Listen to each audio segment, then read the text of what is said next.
Hi vinyl community, Morten Åstad here. Welcome to my channel. Today I want to do a response to a thread which was started by a lovely person, Hippy, the vinyl guy.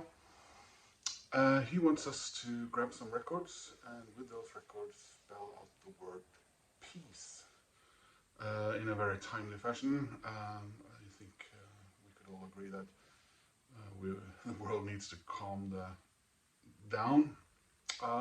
Just before I do that, I just wanted to insert a little bit about my, I wouldn't say experiences, but my thoughts on peace from the point of view of my family. So, as you know, I'm sort of a Scandinavian person. I have some ancestors a little bit all over the place. My Swedish part, Sweden, of course, got out of World War II by being neutral, like Norway and Denmark, but they were left alone. Norway and Denmark, unfortunately, wasn't. My dad was born in Christiania in Norway in 1924. The city reverted to its old Norse name in 1925 and became Oslo again. April 9th, 1940, the Germans invaded Denmark and Norway. Denmark was overrun in about 6 hours, and with a threat of bombing, they decided to lay down their arms.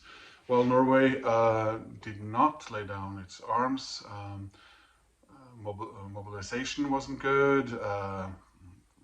The 1930s had been, the decade of broken guns.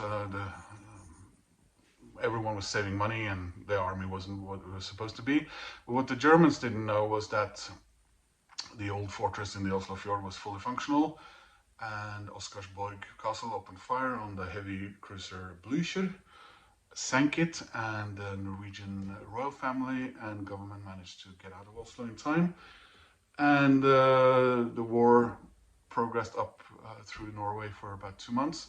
The British, the French and Polish free forces did what they could to turn the tide, but in the end it wasn't enough because France was being overrun and the Allies pulled out and Norway capitulated roughly exactly 2 months after the Germans invaded.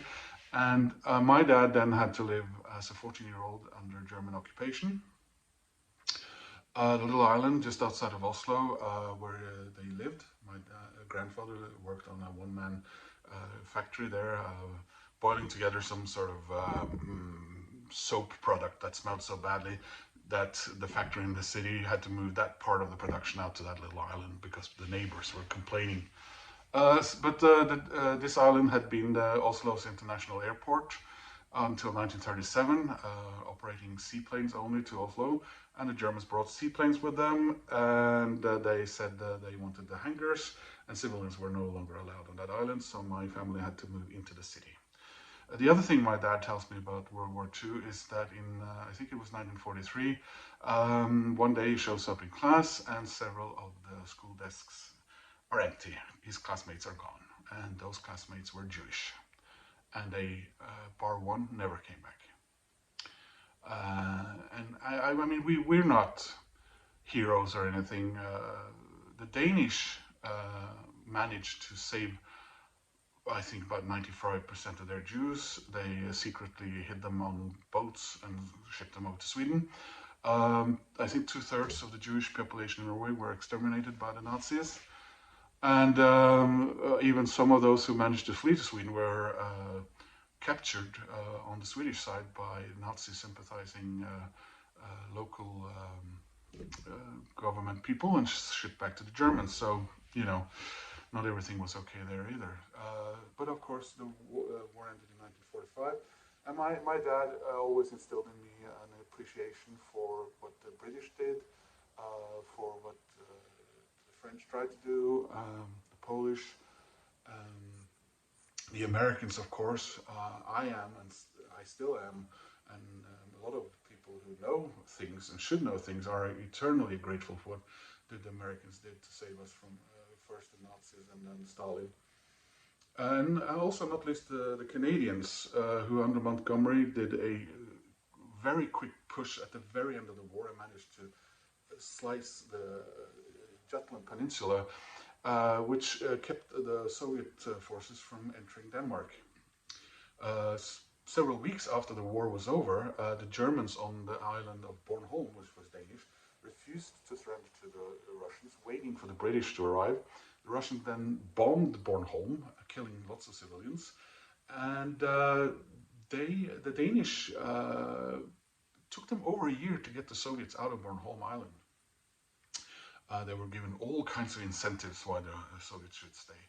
And one final thing about my family, I was going to write down the name, I keep forgetting it, sorry. My father's mother, her brother, my granduncle, was like many thousands and thousands and thousands of Norwegians serving in the merchant fleet, and they did a big part of the war effort. Roosevelt said so, helping, shipping goods to the British during World War II. A lot of them died, and my granduncle had actually moved to the United States, and I think he lived in Brooklyn. He was married with a Danish woman, but I think that ended before the war ended. But in 1942, he was serving on board an American steamer of sorts, and they got torpedoed outside of Maryland. And my granduncle was unfortunately one of most of the crew got saved, but 2 people died, and one of them were my granduncle. So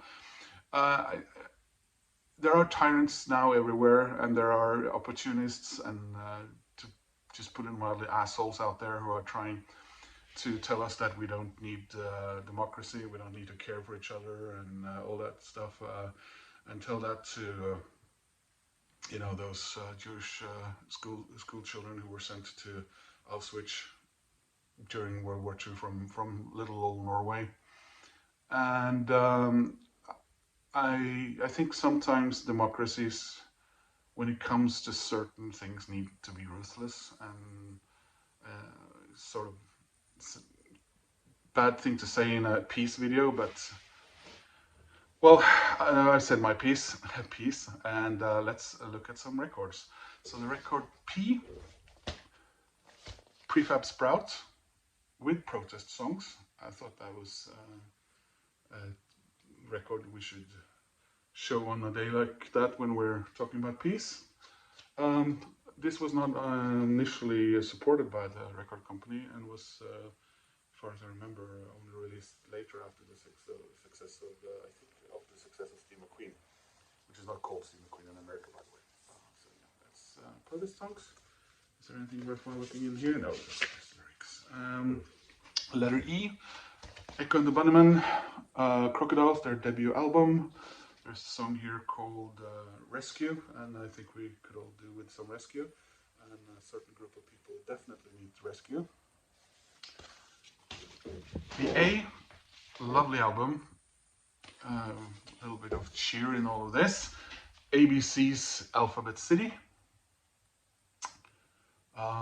It's just a wonderful group, and third album, a bit overlooked in my opinion. Definitely worth listening to. Gorgeous, gorgeous record. I was going to do another album by this band, but there's a song title there that might not fit too well with the whole thing. So, The Cure, Pornography.